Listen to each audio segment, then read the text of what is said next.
Hey everyone, welcome back to Rhythm Railroad. This is part 2 of my industrial area project. I'm doing a video now before it gets too late because I am making a lot of progress on several things within this area. As you can see, I'm in a state of chaos right now because I'm working on a lot of things and I'm cutting things and it's just there's a lot going on. But I guess that's normal for most people when they're in this situation. So let me just walk you through what's going on. The layout is basically still the same as before. I've made a few adjustments, little ones like moving this building slightly inward, that one slightly that way. I turned the tanks this way. They used to be flat against the wall because maybe I was thinking of just getting a track in there somewhere or somehow, but I just wanted to keep this nice and neat, nice and tight. This tank, I'm not sure if I'm going to keep. It's just a PVC cap. This building, I'm just trying in different places just to see if I like it or not. But I am trying to make this area look very dense. So I'm even going to scratch build a building in the back of this here to make it look like this is all full of industry. So as we move over here, the biggest change was this building where I moved it over and I also lessened the angle of the, in comparison to the road. It used to be parallel to the road. Now I just kind of softened it a little bit to allow this track to come in a little softer as well. And that's because of many other reasons, which I'll get into now. The biggest issue I had was that my leads, this one and this one, which are crucial to turning the cars from one end to the other, or bringing the cars around the entire industry, they were too short. I shouldn't say they were too short. They were short enough, but it was a very tight squeeze. So, in other words, if I wanted to get these two center beam cars over there, I was maxing out pretty much, and I was taking the locomotive right to the blades of the turnouts. And I just wanted a little bit more headroom so that I can, move a little bit more freely. And in the future, if I wanted to, run different styles of cars or longer cars or more cars or whatever it is, I wanted to have at least a little bit of an option to move around more. Maybe even a longer switcher or something. But I didn't want to be stuck to a plan that was so tight. So here's how I did it. I bought myself some real estate with the track by compressing the whole center, bringing the whole center inward. And let me explain how I did that. This whole thing was dictated by the runaround track because without that, I can't do any of this. So when I planned this out originally, I wanted to make sure this runaround track was long enough to hold three 50-foot boxcars here and here at the same time so that they wouldn't follow the track up either way on either side. And the reason why I wanted the three 50-foot boxcars is because that's the only thing that fits in here. I can't get any more than those cars in there. So that length was basically dictating all of this. Similarly, these four wood chip cars would also be able to fit there because they're about the same length as three 50-foot boxcars, a little shorter, obviously. With that said, originally I made myself a much larger runaround track so that I didn't have to worry too much. But I think the new plan is going to allow me more freedom on the ends and in the back of the industry, like I explained before. So as you can tell from looking at the red markings here, what I did is I moved this turnout way further in. In fact, I bought myself another turnout worth of space because here's the frog, the original frog, and now it's here.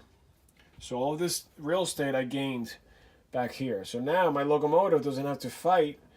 It used to be back here to try to squeeze in whatever, the tightest spacing available, which was basically either the two 40-foot boxcars or the one tank car.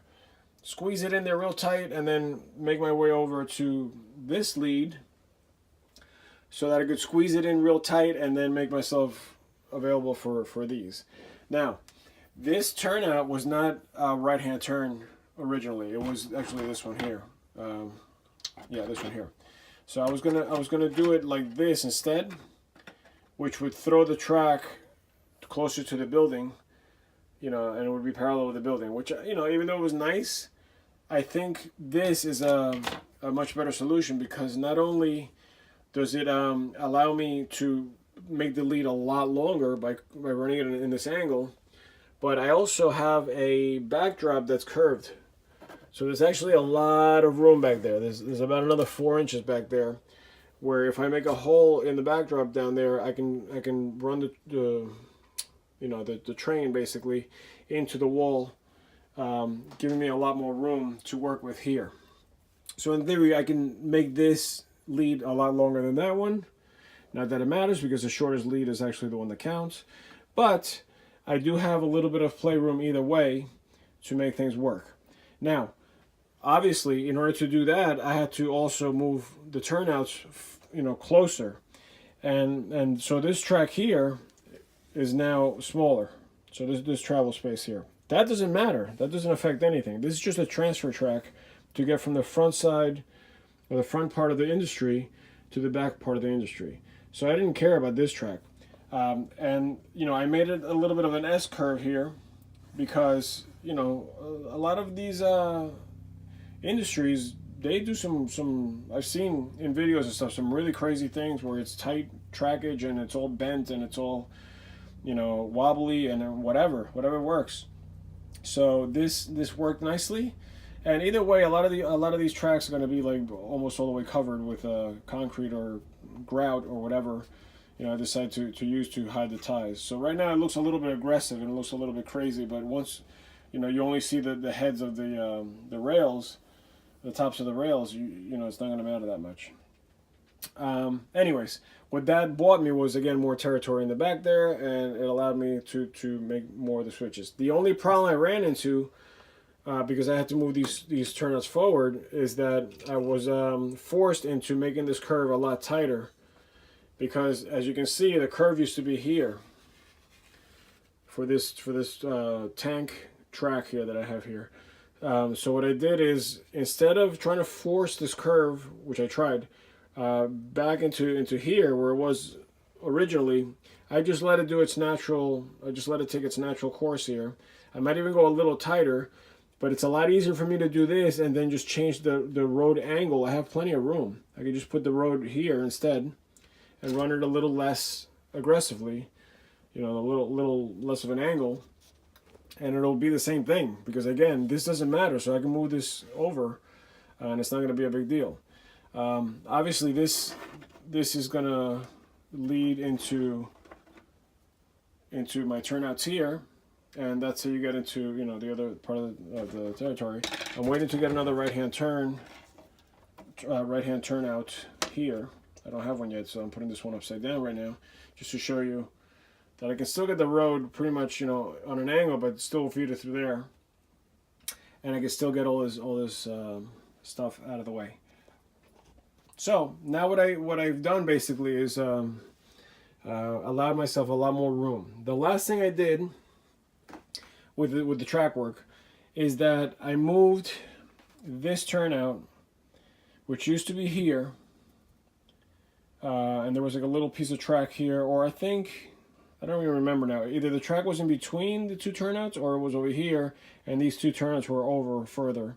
I don't even know why I did that in the first place, because what I really need is the tracks here to be as long as possible. So I don't know why I cheated myself by moving them over. So what I did is I put them right up against the other turnout, and that bought me a little bit more trackage here, so that these two tracks are going to be my holding tracks for the manifest train that comes in and drops everything off right there. Oh, I forgot one more thing. I found myself thinking, well, what if the train drops off here instead, which is like a little bit of a siding kind of thing. Originally, this is supposed to be just for the cars that are going to go into this industry. But I was thinking, if there are cars here and I want to take them over there, I have no way to get there from this track because I would have to go through the diamond, and then I would have to go all the way to the main, go all the way around through the main, all the way to there, then come all the way around again to grab those cars, and then I got to pull them out, go all the way back, and then come through that way. Now, what I did is I added a turnout here and here, which I've seen many times in industries and switching puzzles. I was going to put it here, which might have been better, but I still needed something here to transfer over to this track. So I decided to go here. And that allows me to just back the locomotive up here and then just grab it right there. So now all I got to do is back it up and then shove that way if I want to take cars to that side. And I guess similarly, if the locomotive was, like, let's say the train came this way and was shoving back, but needed the cars to go that way, I guess it could go back out that way. But that's not the point. The point is that I was stuck with getting cars from here to there, pulling from this angle. So I found that to be a very logical approach, and everything is wired nicely with electrofrogs and frog juicers. Everything is working beautifully. I just don't have it plugged in right now because I'm doing all this other stuff. And that takes me to the final part, which is that this track is originally designed to take rolling stock into this facility here, which I'm working on right now. I just scratch built these 3 panels here, and they're basically just styrene. You know, they're just as thick as a styrene, but by putting this angled sheet here and then the front of the building there, it kind of, when you take a picture, it kind of takes the corner, the hard corner, away from the eye. Obviously that's going to be painted, you know, in blue, but it kind of softens that harsh corner. Like, let's see if you can see it on this side. See, like that's a very harsh corner, so I'm going to do something similar there. It's just that I made the mistake of putting this turnout really close to the wall there, so I might take up part of the wall. I might just skim the corner there, give myself some room. But this one was tight anyway, but it wasn't as tight, so I was able to kind of work around it. So that's the idea behind getting cars from here to there. Now you're gonna say, well, where are they going? Because you only have this much track. Well, that's what I'm working on right now. So what I did is, let me just take this out.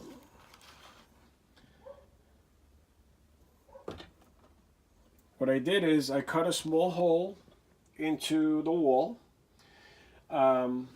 because this is a cape, and even though the ceiling is angled, the angle goes past this, right there. So I have a little bit of a pocket here where I can put the train through the wall, and then there's like a storage area down here, which is where it would spit out through. So I'm gonna try to do this. It's kind of tight back here, but so the closet here, the storage area, it's like a little crawl space, allows me to get that train out through that hole there. Now, what I did, let me just take this out.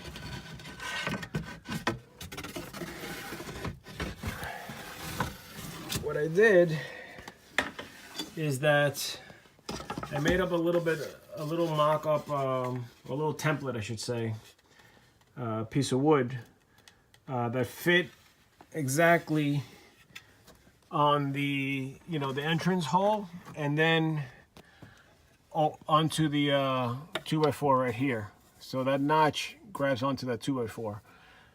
In other words, let me see if I can show you real quick. That notch that I cut out there fits right in the 2x4. And the little peg in the front, a little cutout, goes right into the hole over there, allowing me to do that.